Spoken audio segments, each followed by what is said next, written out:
Plato's done. Next up, Aristotle. So, uh, where to start with Aristotle? Aristotle was actually a student of Plato at first. He followed the Platonic view at the beginning, but then he diverted in his own way and he started developing his own theories and views on literature. Aristotle has written more than half a dozen critical works, but only two of them are available to us at the moment: Poetics and Rhetoric. Um, there's in poetics is like I don't think this is necessary, but there's 26 chapters. The last four chapters and the 25th chapter is devoted to poetry. Few of the parts of comedy are still missing, and other 14 chapters are exclusively about tragic poetry. And when we say tragedy, you have to remember we refer tragic poetry, not tragic drama. So his critical works in nature, he is the most distinguished disciple of Plato. That's pretty much it. What about nature? Yeah, he is very very vocal. He was very vocal about what he thought to be the true nature and purpose of poetry. Uh, that thing with poetics, his greatest work is that it is incomplete. So we still don't know much of what he wanted to say actually. But yeah, once we put that away, we have his observations on poetry. Now this is important. This is, I feel like, the most important part about him. So I think you remember what we talked about Plato, what Plato thought of poetry. This is basically something what Aristotle says. It's like very similar in the beginning, but then it completely deviated to the point it became the antithesis to Plato's view. He does agree that a poet is an imitator. Like we said earlier, a poet is someone who imitates the real world, who imitates the idea, right? So Aristotle also calls a poet an imitator, just like anyone else. But and this is important. He says there are three things that a poet imitates. It's either something that is or was, something as they are said or thought to be, and something as they ought to be. So basically, if we're saying a poet usually writes about three things: the present things in their life, or something that's happening in the present, something that happened in the past. That's one thing. Things that actually happened or actually happening. Two things as they are said or thought to be, our emotions, our ideas, our imaginations, things like that, and things as they are ought to be about the ideal world, the ideal nature, the ideal state. In simpler words, it can be say, he talks about the past or present, what is commonly believed and what is ideal. So a poet or an artist is just a grown-up child indulging in imitation for the pleasure it offers. That's what he's saying. When Plato said, a poet has to imitate and write about things that could help benefit, mold the person's character or develop the state. But Aristotle is basically saying, as kids, children all have an innate, what do you say, an innate disposition to be imitative, right? Kids look at their parents and imitate them. Kids see everything and they imitate. And what Aristotle is trying to argue is that imitation is an inherent quality of inherent, characteristic of human. uh, Imitating something is with us since our birth. It is something that we usually do. So just like that, a poet should not be limited by anything. A poet should be allowed to imitate something because he wants to. Like he doesn't need to have. If I want to write a poem, I shouldn't have to, have a reason for it. I should just be allowed to write it. It is not the function of the poet to relate what has happened, but what may happen, what is possible according to the law of probability. So here's what he's saying. Plato says how poetry is basically fiction. Poetry isn't necessarily, what do you say, real. It doesn't talk about the past or the present usually. Right. Then Aristotle is replying that no, a poet doesn't talk about the past or present because he's talking about the future, things that may happen, things that how it could be, the ideal. He could be talking about that, right? It is not the function of the poet to relate to what has happened or what is happening. What has happened is the job of a historian. What is happening is the job of a news agent or something. But a poet tells what will happen, what may probably happen by reasoning.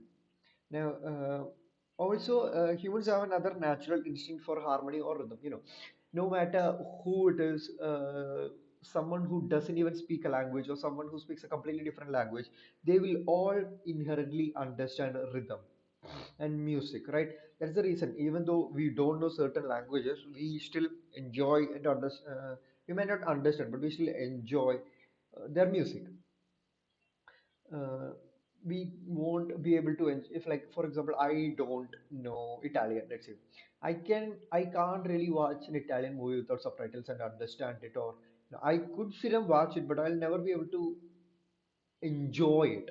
But at the same time, if it's an Italian song, even though I don't know the lyrics, but I don't know the meaning, I can still enjoy that. I can still dance to it. I can, very much have fun with that. That is because we have an instinct for harmony and rhythm.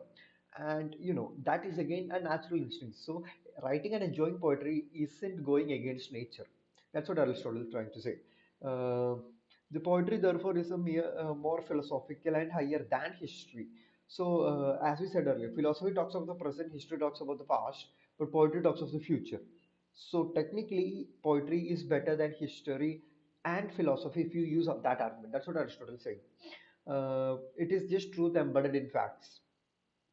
So that's what Aristotle thinks of the nature of poetry. Now, the function. So, what should poetry do in a nation, in a state? He says, pleasure should just be the end. You write to enjoy. That's all. That's all it should be. You shouldn't have to have a reason to write. If you want to write, you write. If you read it and enjoy it, you read it and enjoy it. Now he says, if the poem is didactic, that is good. It shouldn't be the primary goal. The primary goal of a poem shouldn't be to teach, it should be to enjoy. But if it does end up teaching, it's good. It's even better because it is pleasing to, first, it's pleasing to both the poet and the reader. Second, teaching, if you receive teaching while also giving pleasure, it should be regarded as superior to everything else because it serves the dual purpose of giving joy and developing civil morality. The pleasure it affords is an enduring pleasure and aesthetic enjoyment which is not divorced from civic ends. This pleasure, is everlasting. It's long lasting, not everlasting. It's long lasting. It's not the kind of joy that you feel in a second or forget. It's an enduring pleasure. Now the emotional appeal of poetry. What Plato is, we remember what Plato said on emotions, right? That too much poetry, too much drama causes reasoning to be overtaken by emotion, and over expressing emotion can lead to issues. So here Aristotle is trying to say that uh, pity at the undeserved sufferings of the hero and the worst that may befall them. Here's a tragedy. So, tragic poem. Or, like, you could say the same applies to tragic drama as well. But he is talking about tragic poetry. Tragic poetry is the highest form of poetry, he believes, because it arouses the emotions of pity and fear in the readers. We feel pity at the undeserving suffering of the hero and fear at the worst may befall. Basically, what he's trying to say is that if you see a good character, a good relatable character suffering in a poem, we feel both pity and fear for them.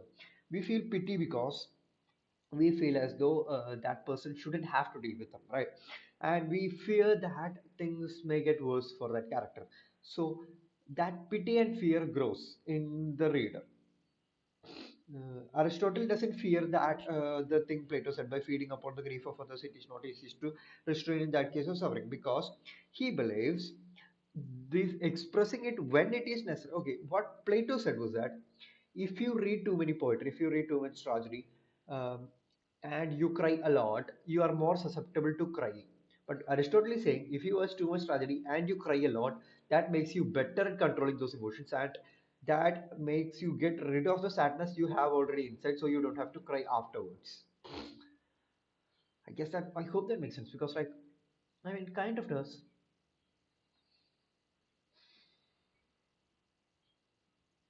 Yeah, Aristotle is saying if there's like a lot of pent up emotions, like say sadness, if there's a lot of pent up sadness inside of me, and I don't like crying, I don't want to cry, so I don't cry. Basically, consider an example, right? But then I see a tragedy, a tragic show, a tragic poetry. Sorry, I read a tragic poetry, and feeling sad for the character there, I start crying, right? But that crying, those tears aren't entirely for the character. It's almost like I am getting rid of my sadness while using it as a medium, right? Because once I do start crying, I'm not going to say, okay, this much sadness is enough, I'll stop there, and rest the sadness I'll keep for some others. No, you get rid of it all, right? So even all the emotions, even all the sadness that I had pent up inside of me for some other reason would also come out. And once that is all gone, once all those emotions are gone, You feel that state of tranquility. There's no other emotion there. It's just peaceful, right? And Aristotle says that's the good thing. That's what we want. Because here it said, Milton later said, call this emotion to be a calm of mind, all passion spent. You have no passion, you have no thought, no vice, anything in your mind.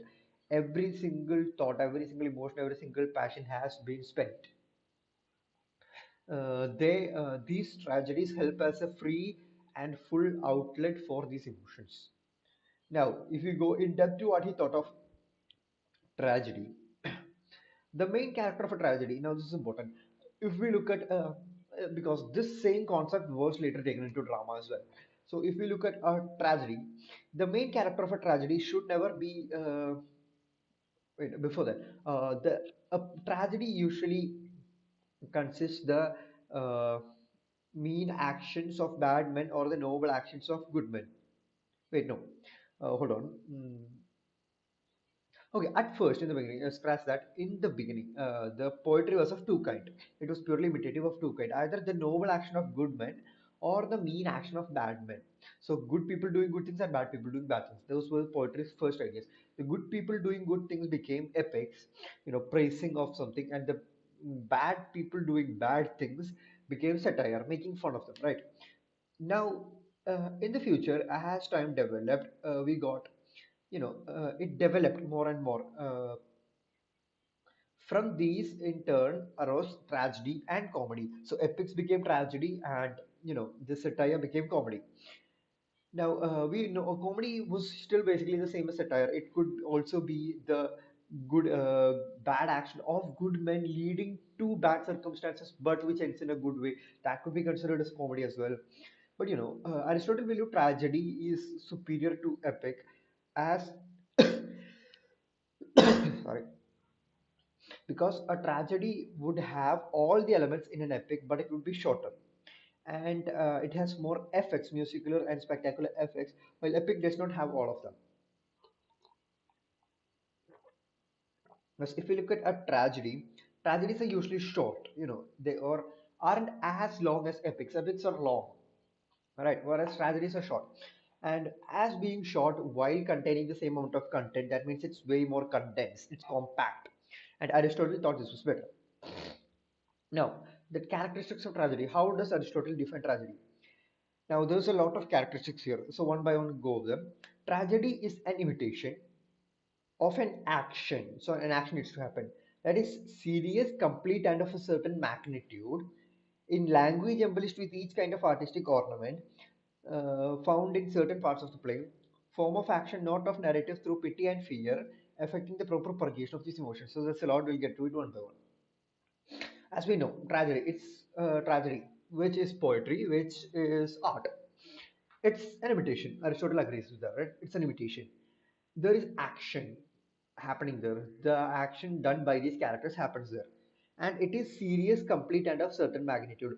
While comedic elements can exist in a tragedy, inherently it should be serious, the story should be complete, and it should be a certain magnitude. It shouldn't be too short, it shouldn't be too long. It should exist in this middle ground. Now, in language embellished with kind of artistic ornament, the language should be pleasant to read. It should be artistically ornamented. There should be figures of speech. There should be, proper usage of words at proper time. That should exist. The several kinds being found in separate parts of the play. These embellishments, these proper words should be spread throughout the play. It shouldn't be condensed in one part. In the form of action, not of narrative. It should be shown. We say in film studies, right? Show not tell. Same in poetry. Someone shouldn't just be saying, "Oh, this character did this and this." Instead, the poem should narrate through it, through action, not narrate just for the sake of narration. The action of the characters must be shown. The action shouldn't be just narrated. So then there's pity and fear that, as we talked about earlier, reading this should invoke pity and fear in the readers, which will lead to proper purgation of their emotions. A tale of suffering excites pity and fear. The work should be complete or self-contained. It should have a beginning, a middle, and an end. It should be of a certain magnitude, as we said. And the tale is told with the help of living and moving characters. The characters should, be active. They shouldn't just be a foil to the plot.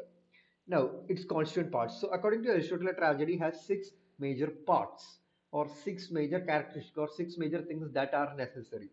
So, when we consider poetry nowadays, we just call a poetry as just a poem, right? It's tells something, that's all.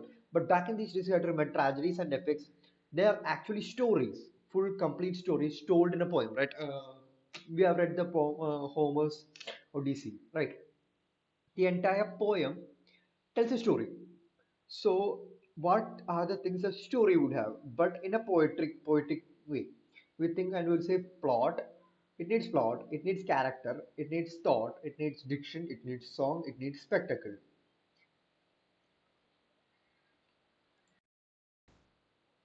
Yeah.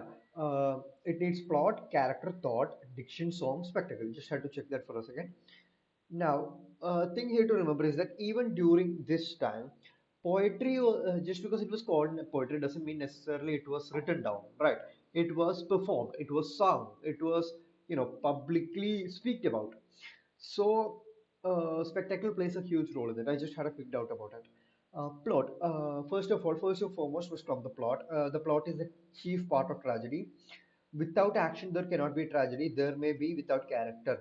A tragedy can happen even if there are no characters, surprisingly, but a tragedy cannot happen without plot because the plot itself is the tragedy, right? So, first and foremost, you need a plot. Now, once you have a plot, how do you show this plot? Through the characters. So, you need characters afterwards. Characters determines men's qualities, but it is by their actions they are happy or reserved. These characters should show these actions. Instead of saying this character was X, Y, and Z, show the audience why these characters are X, Y, and Z. Now, to show them these characters, like first you just have a plot, and this plot is being done by the characters. But why are these characters doing that? These characters will have a motivation, right? And motivation comes from a thought. So that's the third part, thought. The deeds that matter more than the character, the action. That's why we put plot above character. It is what the character does that is more important. But after that comes what the character thinks, right?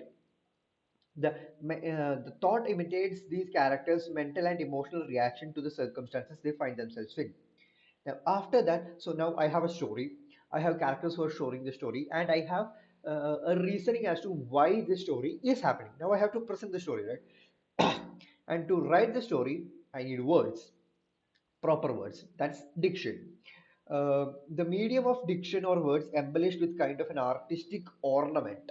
Now, with that along comes song. Song is basically this extra ornamented, articulate use of language. And finally, now I have the complete work ready.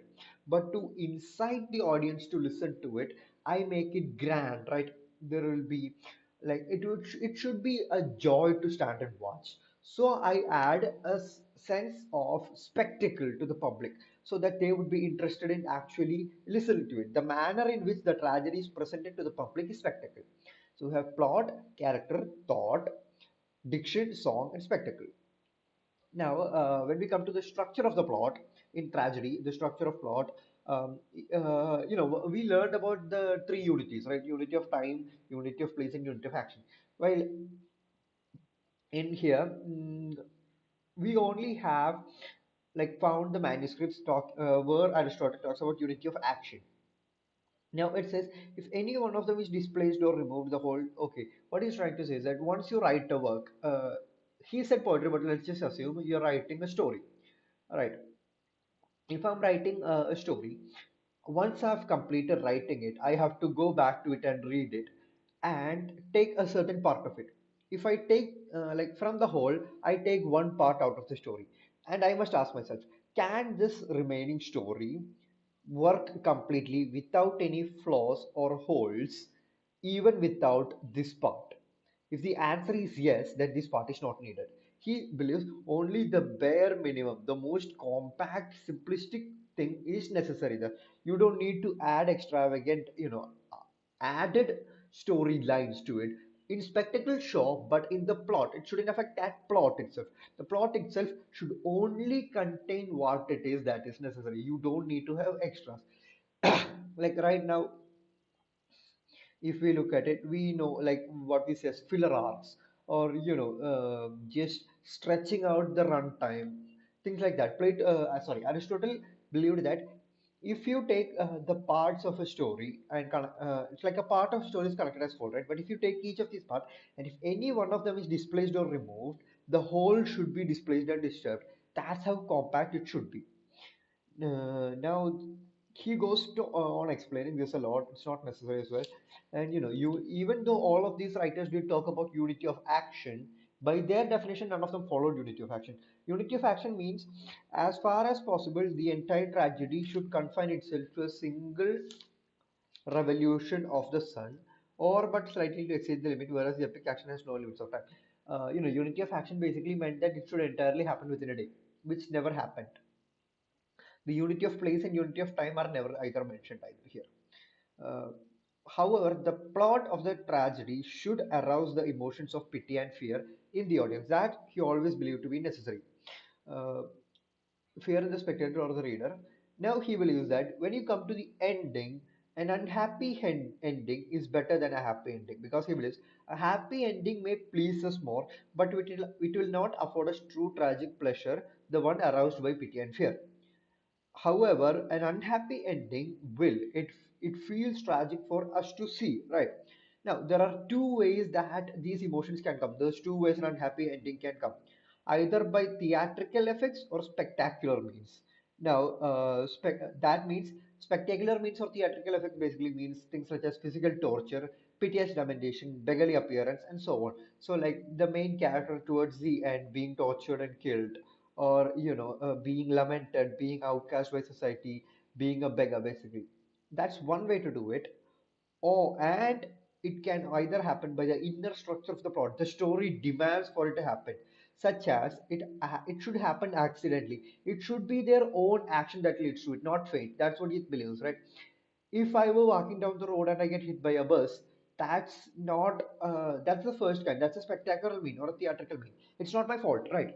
So the audience will only feel, oh, that guy's unlucky. But at the same time, if it was me and my carelessness, if I was listening to music as I cross the road and a bus hits me, that's my fault, right? I didn't look both ways. I was listening to music. That's my flaw. So the audience will think, okay, what that person did was wrong, and that's what led to this. If I was in that position, the same would have happened to me. I am in the same danger as him. Like there's a believability there, right? Like you can't just write it off as coincidence. The fault is clearly there. So in that, so on as the inner structure of the plot, like a brother unknowingly killing a brother and discovering the fact later, or intending to do good accidentally ending up doing evil, or a small action getting a heavy punishment, and so on. Such things as these indicates a superior point because it brings out more and more in the audience. Like it's almost like they will feel so much grief and pity and guilt and emotion, and all these negative feelings will come out. Now, the plot is divisible into two parts, the complication and the unraveling or denouement. We studied the Freytag diagram of the five structure, but easily you can put it into two. Something that happens before the climax and after the climax. One is the complication, the slow starting of the complication, which leads to the ultimate complication. There, it's the first half, and the next is the unraveling or the denouement. Now, the first is rising action, the second is a falling action. Now, if you go to simple and complex plot, Aristotle says the plot could be either simple or complex. Either doesn't matter. In simple plot, there are no puzzling situations. It's just a straight in out situation. But in a complex plot, and he preferred complex plot, and this is why, because it's complex plots that have peripeteia and anagnosis. Now, peripeteia is the general reversal of the situation, and anagnosis is the recognition or discovery of the situation. So, like, if I'm just living my daily life, there's no tragedy there. This is just happening. But I realize I might have a terminal illness. So my entire life changes there. That's a peripeteia. The general status quo is reversed. The main situation reverses. Now I find out I have a terminal illness. That's peripeteia. But after a test, so if like for example, it's a simple story. If I go to a doctor and I realize I have like some extremely deadly new variant of COVID, and I'll only live for another month. Me realizing that is the peripeteia. My entire life is changing in front of me. So now for that next 1 month, I'll start living as much as I can, enjoying everything, doing everything that I was meant, that I wanted to do, completing my bucket list, all that. And towards at the last day, I'll be like, okay, I'm accepting my death. Here it comes. But then, you know, mm, on my way to the hospital to get my euthanasia, um, the doctor calls me and says, Navani, there's been an error. You don't actually have that illness. And that's the rediscovery. And like the reversal of the situation is taken away. Like I'm recognizing what is happening. There's a discovery happening. Right. So I quickly stop my vehicle. I'm just happy. I jump out. I jump, and the bus coming from behind hits me and die because I stopped in the middle of the road. Right. That's a tragedy. See, not exactly, but still, uh, that happened because it's my fault. I stopped in the middle of the road. That's my flaw, right? But there is peripety happening there. There is anagnosis happening there. That's usually what happens in these tragedies, right? Once anagnosis happens, the main character dies. Once Hamlet finally kills, everyone who was against him, he bleeds out and dies. Every single tragic hero does die at one point after realizing what has been done. Coriolanus dies just the same. Now, when we talk about this tragic hero, finally, the tragic hero, the choice of a hero is limited because Aristotle says that hero cannot be an eminently good man. He shouldn't be like a great man who hurled from prosperity into adversity because his wholly undeserved suffering arouses not pity and fear but a feeling of shock or revolt. So it's like one of the greatest people we ever knew. It's like royal, very good. Everyone loves him. And then he goes into adversity, he goes into this negative state of being to his death or something. It's not pity or fear we feel more, it's shock, and that takes us away from these pity and fear. So that shouldn't be the case. It shouldn't be a bad man raised from adversity to prosperity, because if it's like a cheat who cheats his way through the ladder and finally gets to the top, it doesn't make us feel excitement or pity or fear. It just makes us feel uncomfortable, right? And it shouldn't be an utter villain because that just makes us feel disconnected and no purposeful. Hence, tragic hero should be a man who is not eminently good and just, yet whose misfortune is brought up not by vice or depravity but by some error in his frailty, his hamartia, his fatal flaw. And I believe that's all we have for Aristotle. Yeah. So if we just go quickly and take a look back, when we talk about Aristotle, he is the most distinguished disciple of Plato. He wrote Poetics and Rhetoric. It's mostly we know from Poetics. Um, Poetics is incomplete, but he talks mostly about tragedy. Now, his view on poetry in general is that a poet is an imitator, and that is good. A poet should be allowed to imitate what he wants. He imitates what is or was, how things are uh, are thought to be, and how things ought to be, which is the past and present, the ideal or the commonly believed. Then we have an instinct for harmony and rhythm. We have an instinct for imitation, and hence a man shouldn't be stopped from imitating.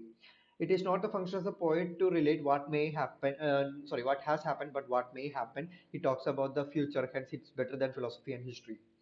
Now, pleasure should be the ultimate goal of poetry. Poetry shouldn't have to teach, but if it does teach while also giving pleasure, it is the best form. It's the ultimate form.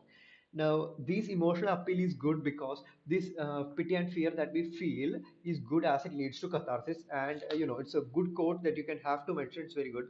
The calm of mind, all pleasure, all passion. Sorry, calm of mind, all passion spent, said by Milton.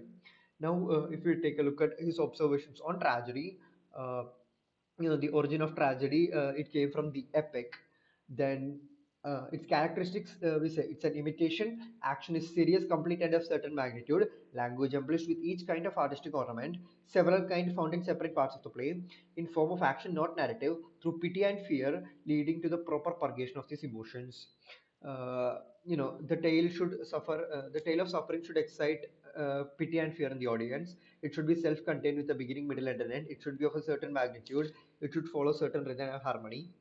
Now, the parts we said: plot, character, thought, diction, song, spectacle. Plot is the chief part. Without a plot, there cannot be a tragedy. Character comes after this. Character determines the men's qualities, but it is not the actions that happen or the reverse. They imitate men in action. It's the deeds of these characters, the thoughts of these men's mental and emotional reaction to circumstances.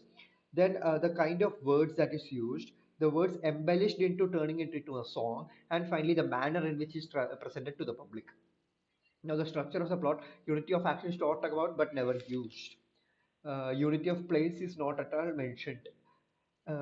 These should properly arouse pity and fear in the audience. The unhappy ending is hence better because it helps feel it brings a tragic emotion to us. Now, this tragic ending, this unhappy ending, should come by inner structure of the plot and not by spectacular means. It should happen due to the tragic flaw of either the main character or another characters. Tragic flaw is what should lead to this, tragic ending, unhappy ending. This plot will ultimately have two parts: a complication and an unraveling, a complication or a denouement, also known as the rising action and the falling action. Now, simple and complex plot both are fine, but he prefers complex plot because in there exists peripedia and anagnosis.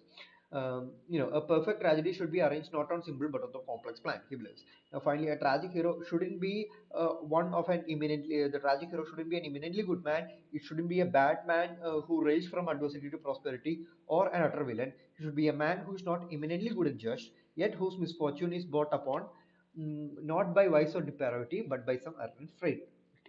And that's basically what we have to study for our exam. What he said on comedy, we don't have it in complete. His views on ethics are actually quite large.